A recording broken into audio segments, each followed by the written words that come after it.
Valerie Miles nos hablará de innovación cultural. Sus historias están llenas de palabras. Neoyorquina de nacimiento, viene a España donde cofunda la revista Granta. Ella es escritora, editora y una gran enamorada de Bolaño. Estoy segura que todos aquellos que estáis interesados, ilusionados con el mundo de la cultura, os podrá aportar grandes recursos, inspiraciones e ideas para seguir innovando en este ámbito, el de la cultura.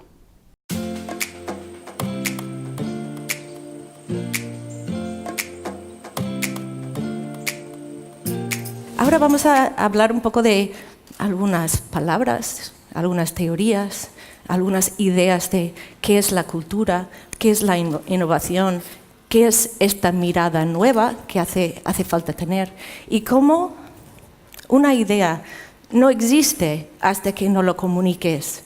La imaginación es un lugar que no existe hasta que tenga la piel de una palabra y un par de palabras y una frase que lleva a lo que puede ser un sueño. ¿Cómo hacemos estos sueños realidades? A través de la pasión. Vamos a hablar un poco de esto a lo largo de hoy. Pero una de las cosas también que tenemos que tomar en cuenta es que mucha gente piensa que la idea, la innovación, la imaginación sale de la nada. Pues no, sale del espíritu de un momento en el tiempo. Y de las personas que saben testimoniar creativamente este momento en el tiempo. Por ejemplo, os doy el Premio Nobel de Literatura 2016. ¿Os parece algo típico? ¿A qué no? Es un músico, no es un escritor. Pero ¿qué pasa en nuestros tiempos que ahora consideramos a un Bob Dylan un Premio Nobel? A mí me parece estupendo. Es porque estamos rompiendo, es una época que estamos rompiendo las barreras entre los géneros. Ahora los músicos también son literatos y los literatos cantan. O sea que, lo cual promete posibilidades nuevas.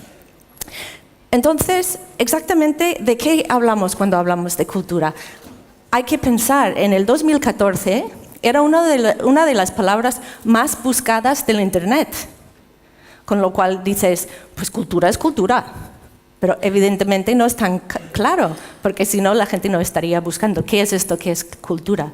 En primer lugar, tenemos que pensar que cultura viene del latín cultur, que durante muchísimos años fue el cultivo del campo. Era la idea de cultivar el campo y cultivar el ganado también. O sea, era una palabra que venía de la agricultura. No fue hasta el Renacimiento que de repente salió de allí y empezó a ser aplicado al humano, como una forma de refinar al ser humano, al espíritu del ser humano, a la forma de los sentimientos. Empezamos a sentir más y entonces utilizamos la metáfora del cuidado del ganado ¿sí? Al cuidado del ser humano. ¿Por qué hablo hacia el pasado? Pues porque quiero que pensáis una cosa que es muy importante, y yo que soy una persona que trabajo mucho con talento emergente, sé que las ideas no salen del vacío, emergen y luego entran en esta larga conversación humana a lo largo del tiempo. Y un escritor que me viene y me dice, yo he escrito este texto, míralo, es un viaje en barco. Y digo, sí, como Ulises, por ejemplo. Y a veces no saben quién es Ulises y digo, pues deberías leerlo, porque tienes que saber que tú formas parte, hay algo debajo de ahí que es una cultura que tú formas parte de ella, ¿no? Entonces, aquí tenemos la idea, la palabra palimpsesto. ¿Sabéis lo que quiere decir palimpsesto? Es importante que lo sabéis, porque tiene una parte muy importante del centro de lo que estoy intentando decir. Y después de pasar estas cosas os voy a contar un par de historias para que veáis un poco por qué estas cosas terminan siendo muy importantes. Un palimpsesto es simplemente un manuscrito que está borrado y reescrito encima. No más que eso. Pues esta es la historia de la cultura a lo largo del tiempo. Se borra, se añade, se borra, se añade, hasta que vaya cogiendo tapas y niveles de significado y sentimiento. Entonces, ahora nos toca a nosotros, en este tiempo, ser los que borramos y añadimos el testimonio de nuestros tiempos. Esto es lo que hacen no solo los escritores, que evidentemente es lo que yo más sé, porque es más mi lugar de trabajo, pero también los artistas, los científicos, los matemáticos,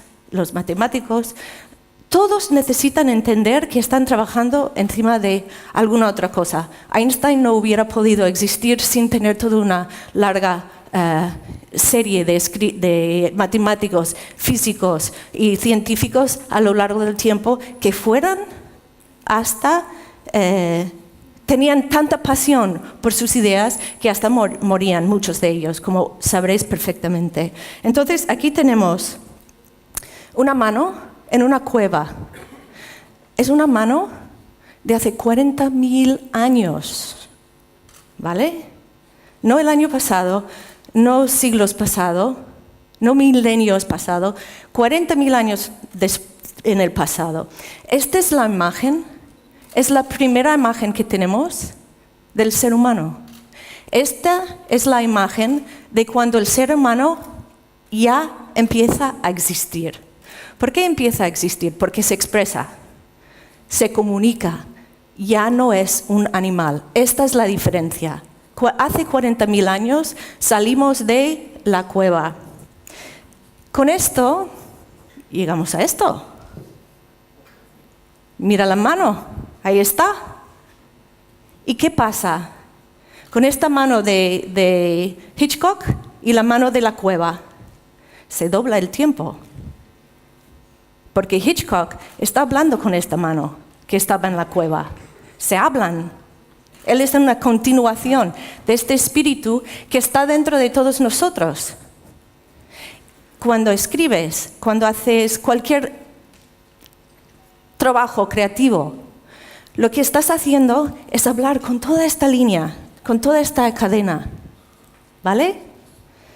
Entonces, otra cosa que sabemos es que él estaba en un tiempo que nosotros sentíamos espiados, era la Guerra Fría, espías por todas partes, sentíamos miedos.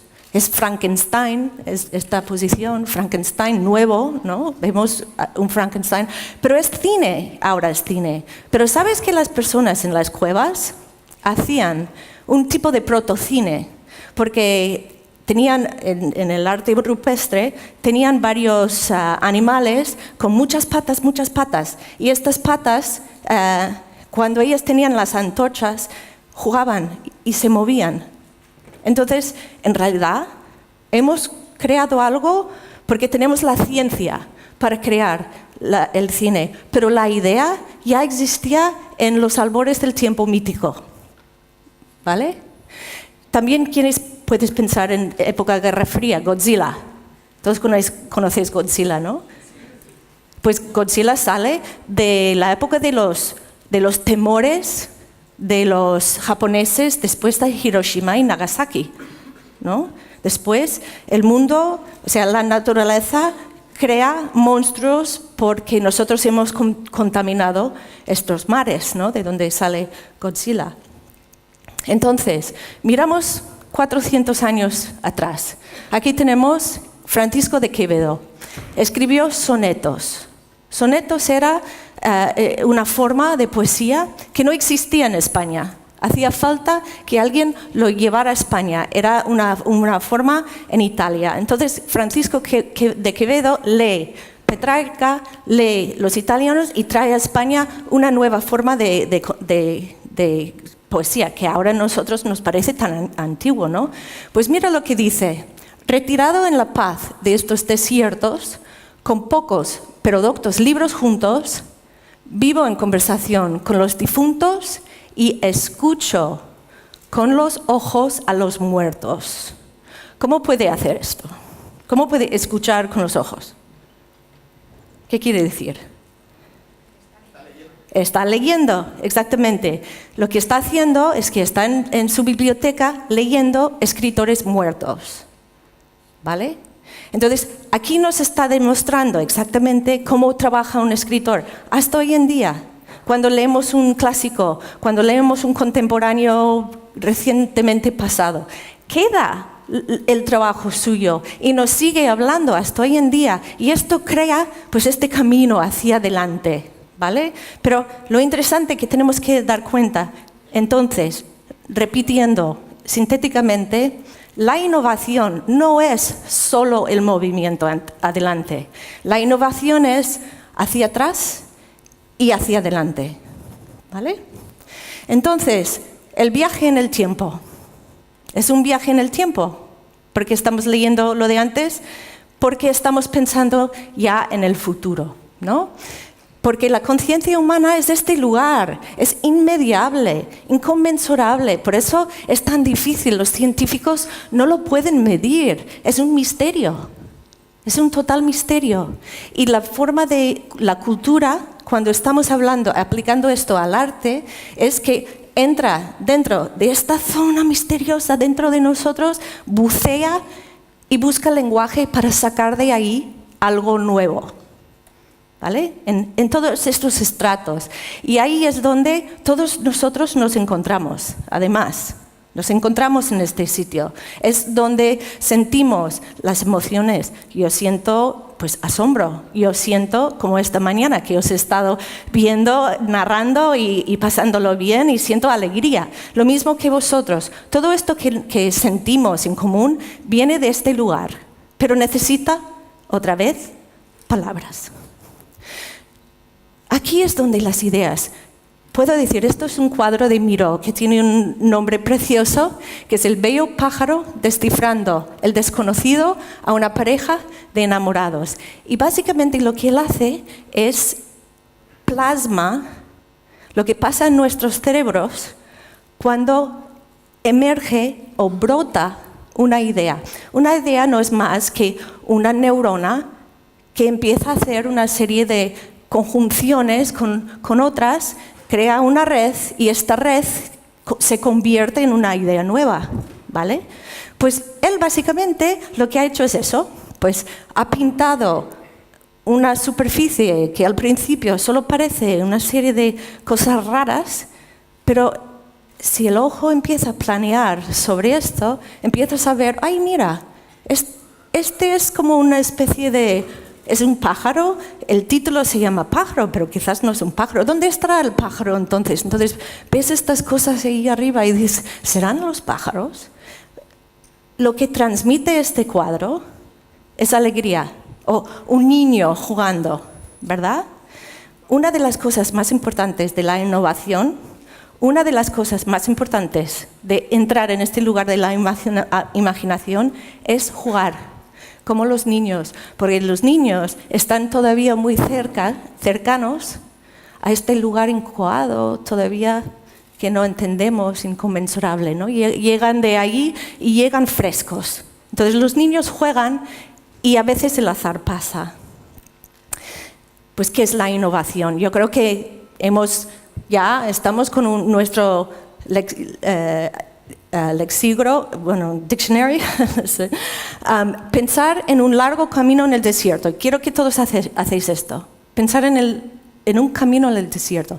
En inglés, nosotros, el desierto es un espacio de nada, de la nada. Es el espacio que vas cuando no tienes nada y tienes que atravesar un lugar muy difícil. En tu cabeza, ¿ves un camino muy largo en un espacio donde no hay nada?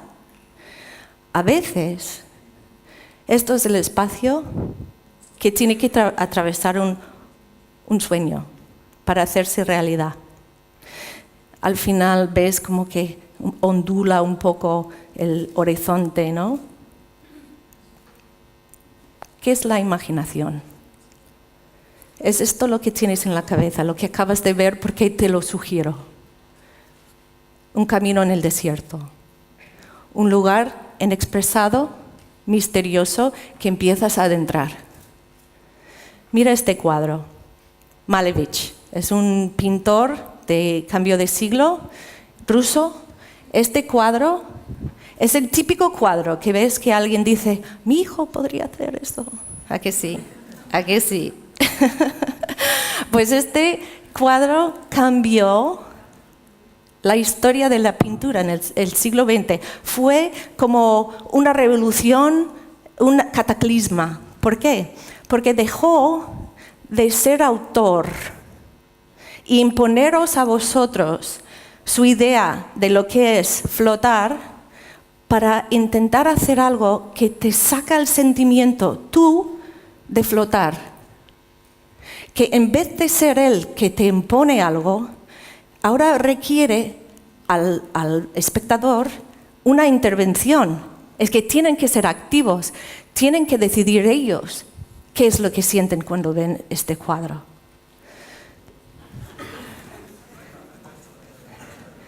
Pues de Malevich a eso. ¿Por qué? Podéis hacer la conjunción. Es porque ahora, este es nuestro tiempo. El batos, yo he puesto aquí batos para que aprendáis también una nueva palabra, porque a mí me van mucho las palabras.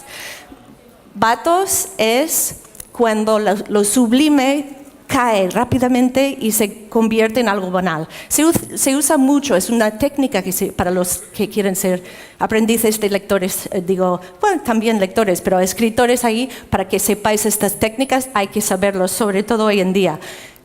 Batos es cuando la publicidad está llena. Ahora ya iráis viendo los anuncios y veréis lo que es batos. Para entender el presente utilizamos la sátira. ¿Por qué? Porque nadie entiende nada de lo que está pasando.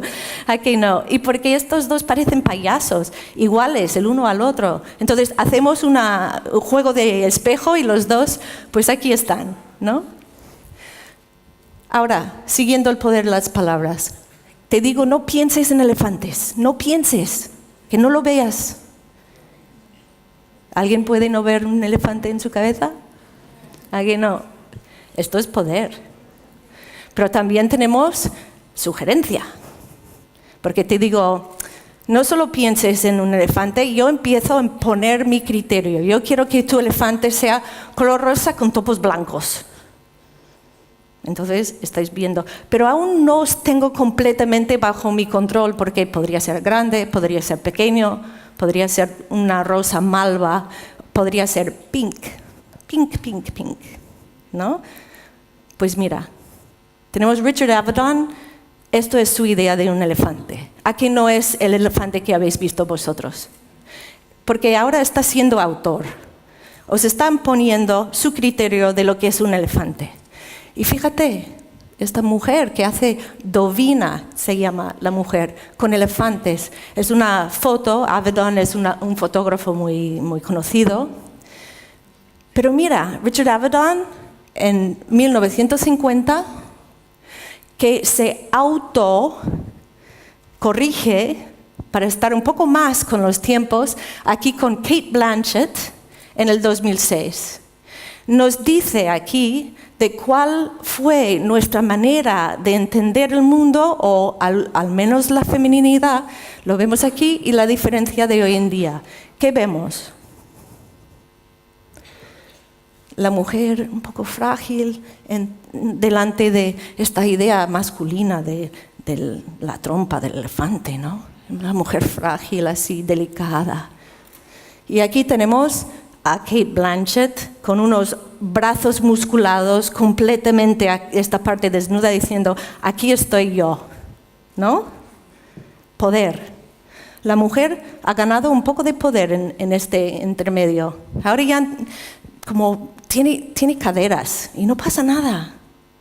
Antes las caderas un poco las tenía escondidas, ¿no? Mira Cate Blanchett, aquí están mis caderas y qué, ¿no? Un cambio. Además está guapísima. Entonces, ahora vamos a entrar en la idea de contar un poco de una historia. Intentaré ser breve. Todas estas cosas, todo lo que os estoy diciendo no es baladí. Son cosas que tienes que pensar cuando te presentas a una persona o cuando de repente, aunque quizás no lo esperabas, porque el azar, os lo digo, juega un papel que no puedes imaginar en la suerte de tener una oportunidad o no, pero cuando llega este momento hay que tener una historia. Ya habéis trabajado un poquito esta mañana en qué es esta historia, pero es exactamente lo que Irene dijo. Cuando alguien viene a mi despacho a presentarme pues, su idea o a presentarme un cuento o una historia, yo siempre quiero saber quiénes son. Todas las editoriales quieren saber quién es este escritor, porque se empieza con la biografía del escritor. Yo quiero saber quién eres tú. Y no solo esto, tú eres único. Único. Veremos una cosa en adelante. Yo conocí a una mujer que cuando era niña, su manera de contarse era a través de las lecturas. Esta era una de sus lecturas que marcó más su vida cuando era muy joven, que es la historia de la isla de los delfines azules, que lo tienes en español, en el barco de vapor. Y esta niña pues, se quedó en la isla, toda su familia se fue de la isla porque se venía una tormenta. Entonces, como venía en una isla en el Pacífico noroeste, y entonces se quedó sola en la isla frente a un desastre natural que se avecinaba evidentemente a cambio del siglo pasado, con lo cual, quiero decir, del 19 al 20, y se quedó sin nada. Entonces tenía que sobrevivir, tenía que sola, completamente sola en la isla con su perro, y lobos por todas partes, lobos. La otra era El Señor de los Anillos, ¿no? Porque era una niña que le gustaba mucho la idea de aventura, por eso me encantó este cuento esta mañana, porque la aventura, la idea de ver mundo, de conocer cosas, ¿no? Esta niña leyó esta historia y además Galadriel, que por fin no era una princesa, era una reina, como Dios manda, tenía poder, tenía mala leche y tenía compasión. Las dos cosas que se podían poner juntos, ¿no?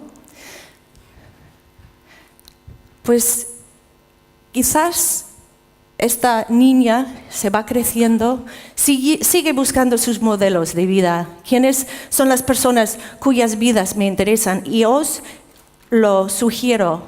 Es una manera de conocer la historia individual, conociendo la historia de otros modelos de personas en la realidad. La niña fue de sus personajes de ficción a los personajes en la vida real. Esta es Sylvia Beach. Sylvia Beach era una americana que se fue a vivir a París y montó una librería que se llama Shakespeare and Company. Este es James Joyce. Y aquí es donde enlazo con la idea del camino en el desierto.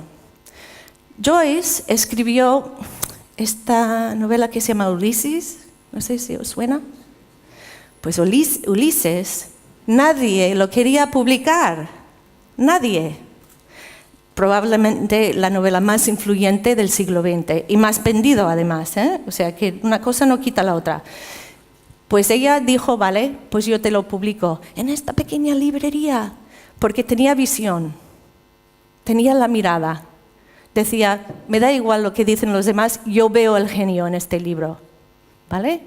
Entonces pasamos a un personaje como Paul Bowles. No sé si alguien conoce El cielo protector. Paul Bowles, otro americano, se fue a París, muy amigo de Gertrude Stein, Hemingway. Se va de París porque hay demasiada gente y ruido y yo tengo mi idea de cosas que quiero hacer, mi sueño, y se va a Tánger. A Tánger. ¿Qué hay en Tánger? El desierto. Estuvo en Tánger muchísimos años hasta escribir una novela que se llama El cielo protector, y Bernardo Bertolucci, el director de cine, lo vio y se lo convirtió en un icono de lo que es la generación, de su generación. Y por último, y aquí un poco me desvelo, porque puedo decir que os estoy contando mi historia, ¿vale?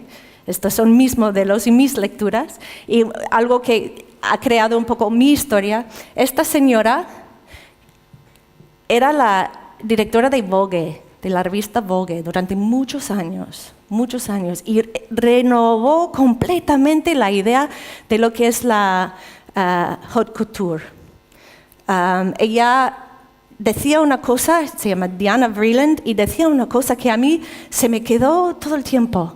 Dice, no des al público lo que quiere, des al público lo que no quiere, lo que no sabe que quiere aún. O sea, si tú eres el editor, o en este caso, la editora, entonces tú tienes que estar delante, tú tienes que hacer este trabajo de imaginación, de saber lo que es el pasado y proyectarte hacia el futuro. La imaginación es el futuro. Entonces, des al público lo que ellos todavía que están en el presente no saben lo que quieren, porque tú sí que lo ves. Pero luego entramos en la idea de una conversación. En inglés, para los que hablan inglés, es sencillo, pero un punto importante. La literatura o cualquier otra cosa no es tanto un acto de leer como una conversación. Y ahí es algo, estas dos cosas realmente me inspiraron a seguir el camino que estaba buscando. Entonces digo, vale, ahora está empezando a tener una oportunidad, tengo que trabajar mi imaginación, tengo estos modelos y la gente que he visto y que he aprendido de ellos. ¿Ahora qué hago?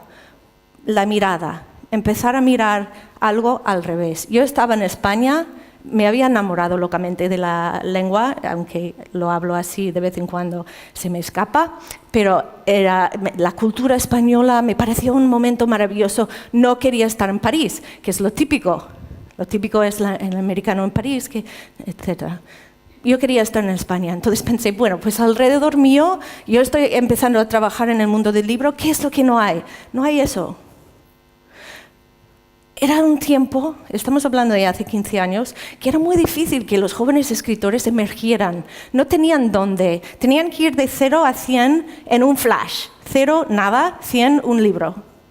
Y dices, pero ¿dónde hay estos espacios, estas conversaciones? No están hablando con el exterior, no están hablando con los escritores ingleses, no se están traduciendo sus obras. Entonces, vamos a ver cómo podemos hacer algo. Y en el medio yo ya empecé a moverme. Y uno de mis grandes entrevistas en The Paris Review, fue con Camilo José Cela. Tuve la oportunidad de entrevistarle y hablarle de la edición. Y él me dijo esto. Cuando yo le pregunté por el papel del editor y si tiene conversación con su editor, me dijo, a un editor lo arrojo por la ventana y luego voy a la editorial delante y trabajo con él. Y pensé, o sea, él no sabe nada de Maxwell Perkins entonces. Entonces, bueno, este es Maxwell Perkins con Hemingway, nadie más, nadie menos. Maxwell Perkins trabajaba con muchos otros escritores como Tom Wolfe o como F. Scott Fitzgerald y se convirtió en un amigo y un mentor completamente.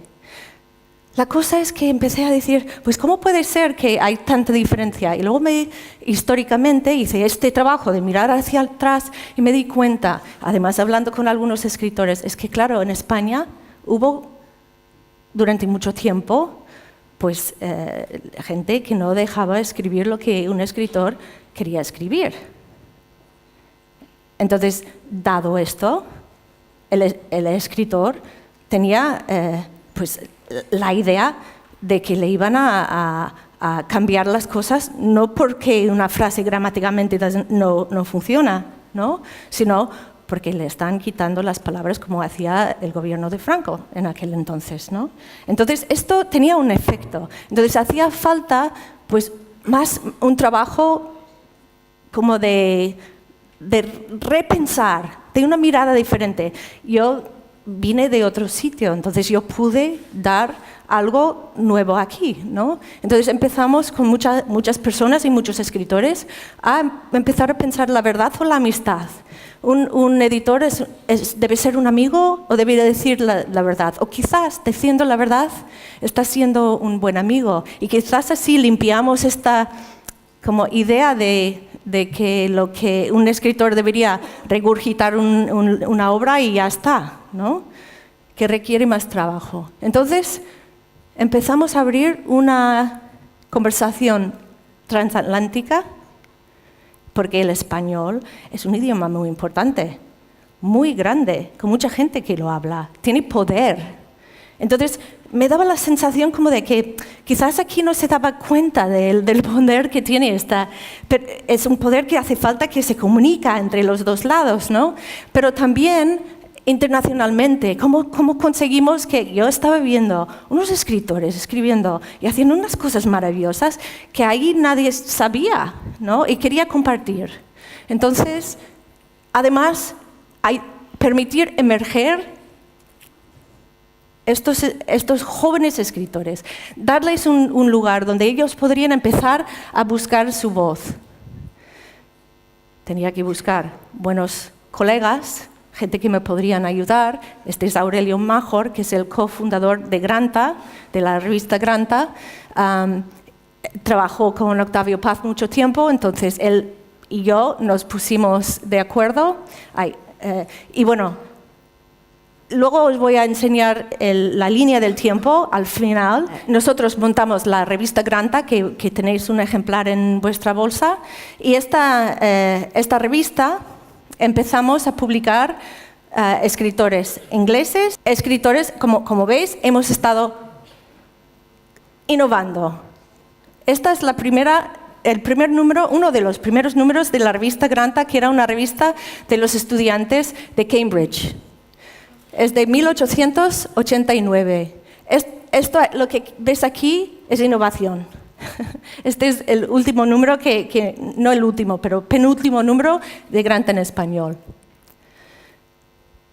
Este es un número que publicamos ya. Lo que más se conoce a Granta, la revista Granta internacionalmente, es porque hacen selecciones de lo que ellos, con toda la imaginación del mundo, quiénes van a ser los jóvenes escritores de la próxima generación. En 1982 hicieron su primera selección y descubrieron para el mundo escritores como Salman Rushdie, Kazuo Ishiguro, Martin Amis, Ian McEwan, Graham Swift. O sea, todos los escritores que conocemos como grandes escritores ingleses salieron de una lista de la revista Granta. Pues nosotros pensamos, y esto en su momento, de verdad, la gente se reía. Sí, en España se va a poder hacer una cosa así. Yo dije, ya verás cómo lo vamos a hacer. Algún día lo vamos a hacer. Pues en 2010 lo conseguimos. Este es el número de los mejores jóvenes narradores en español.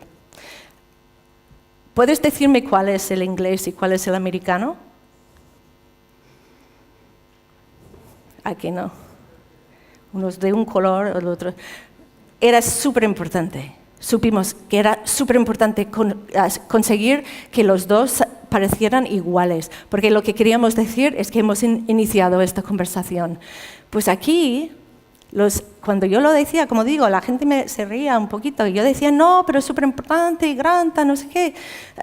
Y entonces, hasta el país, como lo tomó un poco así, whatever. A los 2 minutos de la rueda de prensa, cuando nosotros salimos con la lista, New York Times, y salimos primero en el New York Times desde la rueda de prensa de Madrid que en el país. Y claro, entonces después todo el mundo corriendo, ¡ay! Tenemos que hablar de esto. Y yo decía, llevaba mucho tiempo y reíais de mí. Pues ríete. Y más.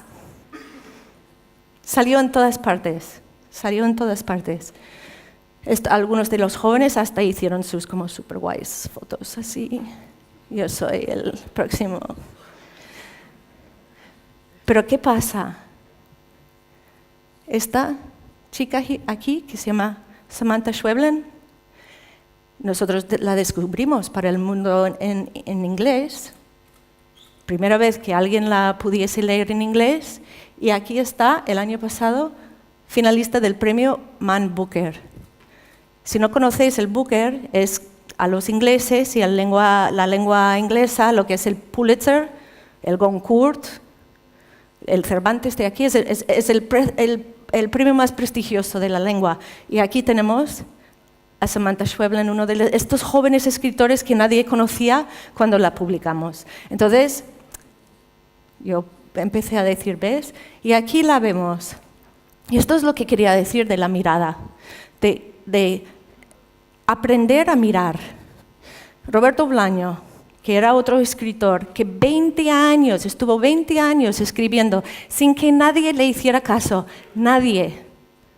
Y ahí está, con Los Detectives Salvajes, 2666. Está traducido a 40 idiomas. Ganó el Premio Nacional de la Literatura de Estados Unidos. ¿Vale? 20 años aquí y nadie le hizo caso. Ella tiene esto de la originalidad y lo sabe porque es fotógrafa, además, y sabe muy bien cómo mirar. Y esto es un ejemplo de verdad. Aprender a mirar es una cosa muy importante. Mirar desde arriba a una idea, esto que tienes en la imaginación, esto que te digo, pon un par de palabras a esta idea que tienes y mira, ponlo en un espejo, míralo al revés, míralo por encima. Esta es la forma que uno innova y busca lo que es la originalidad. Luego aquí, las ideas no tienen edades, no tienes que ser joven, puede ser también cualquier edad. Aquí Paul Bowles, no sé si conocéis a William Burroughs, era como uno de los chicos malos, de la heroinómano, malo y todo esto. Esto también es Allen Ginsberg, no sé si lo conocéis, son los Beats. Y estos son mis consejos, por último. Os voy a dar un par de consejos. No temáis ser incómodos. Súper importante, porque lo vais a hacer. Porque el problema con la cultura es que tarda mucho tiempo en que la gente pueda ver lo que tú estás diciendo. Tardan mucho tiempo. Si tienes una idea, peléalo, créelo. Esta es pasión. Y el mundo es como una mesa de póker. Saber que puedes hacer todos los bluffs que quieres, pero dentro de lo que son las reglas, porque el mundo da muchas vueltas. Probablemente vas a ser muy frustrados, pero la cultura es exactamente el refinamiento de los sentimientos de frustración. Y carpe diem. Hay que vivir el día, hay que pasarlo bien, porque si no lo pasas bien, vas a sufrir, pero pásalo bien. Aprovechar los momentos que te vienen, mantener la perspectiva abierta, mirar las cosas de otra manera. Imagina, usa esta capacidad de mirar el futuro, imagina lo que tú vas a estar haciendo en este futuro. Saber comunicarlo a una persona que de repente aparece y dice, ay, ¿pero qué estás haciendo? ¡Boom! Elevator speech. ¿Vale? Pues esto es uno de los hitos, es el número de agua que vosotros tenéis aquí. Hemos innovado en algunas secciones de este número y ves los escritores que tenemos aquí. Richard Ford, el escritor de El Día de la Independencia, escritor deportivo. Todos son de primera y si ves la conversación, son jóvenes escritores latinoamericanos, jóvenes de España, gente mayor. Ida Vitale es una señora de 94 años, que está escribiendo algunas de las cosas más innovadoras que no te puedes imaginar. Es una crack. Entonces, esto es el espacio de tiempo que nos ha costado cambiar el mundo. No es una cosa fácil, no es una cosa rápida. Si no pones piel, si no pones pasión, es que a veces hay que realmente sentirse incómodo, sentirse en este camino en el desierto, pero verlo en lo ondulado ahí como algo que te va a aceptar. todos estos tiempos. La primera vez que hablé con Richard Ford, que es la persona un poco espiritual que nos ayudó con Granta, que vio la idea y hablamos con él. El 2000, que es cuando yo hablé con por fin, ya tenía la idea, ya tenía como un poco el lugar. 2000 es cuando hablé con ellos. 2003 es cuando lanzamos. Aurelio entra como en el 2002. 2010, esta revista tan importante. 2015, la revista que tenéis ahora en mano, que hemos abierto muchísimo a un público nuevo, gracias a la Fundación Acuay y algunos ángeles. Cuando hay pasión, ¿sabéis quiénes son estos escritores? Quizás no. Coetzee, John Coetzee, el premio Nobel. Y este es Richard Ford, del periodista deportivo, del Día de la Independencia, de toda la serie de Frank Bascom. Y yo, justo en la Feria del Libro de Bogotá, que tuve la oportunidad de presentar a algunos de nuestros jóvenes escritores, a estos dos cacho escritores. Y ahí hay una oportunidad, ¿eh? Eso fue darles y si estos escritores no tienen su narrativa clara, ¿quién eres tú? Yo soy. ¿Quién soy? Hay que poner las palabras. Puedes cambiar el mundo. Mira, todos estos son idiomas de Granta, que sale de la idea de montar una revista en español. Todos estos son Brasil, Israel, esto es Turquía, este es el inglés, también hay italiano, finlandés, hay sueco, noruego, japonés, chino. Entonces ahora estamos trabajando como una red. ¿Te acuerdas del cuadro de Miró?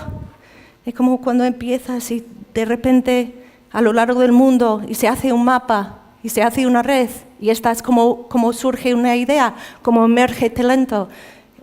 Aquí está plasmado. Y para terminar, quiero daros un consejo de lectura. Este es mi consejo, es un regalo que os estoy haciendo, que os va a ayudar a ver cómo el lenguaje puede ser mirado de una nueva manera. Octavio Paz, premio Nobel mexicano, se llama El mono gramático. Es para poder ver mejor. Bueno, muchísimas gracias.